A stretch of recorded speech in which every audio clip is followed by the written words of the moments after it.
So for real, that day I said, you know what we ought to do? Now, by the way, understand, I wasn't a motivational speaker yet. I didn't have my own company. I just realized that I picked this woman out of all the women in the world, and she picked me out of all the men in the world. We picked each other, and I wasn't putting much energy in it. So whatever, by the way, I've done other traditions that didn't stick. This one stuck. I said, you know what we ought to do, honey? Every day we got to give each other one compliment. It can be in the morning. It can be at night. It can be before we go to bed, middle of the day. We didn't have internet yet. There were email. We had Sky pagers. So I said, you can Sky page me a compliment. Every day, one compliment a day. And I'd still say to this day, at least 300 days a year we do it. We certainly miss days every now and then because our schedules don't cross or we forget or whatever. But a little compliment every single day. Now, this sounds good, doesn't it? Let me give you what happens in the real world. I ran out of compliments after 3 days. Because I wasn't used to thinking about it. So I was like, you sure can cook good. You're so good with the kids. You're so pretty.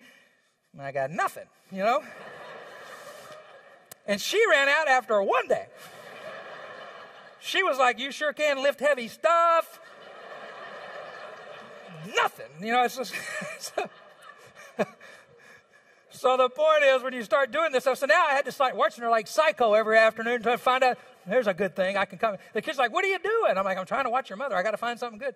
Today, I can think of hundreds of things because I start noticing them. Instead of taking people for granted, you start recognizing the littlest things. Remember what I told you? Everyone wants to feel something, right? Everyone wants to feel something. A kind word changes the way, if someone recognizes, if you recognize something good in someone, say it.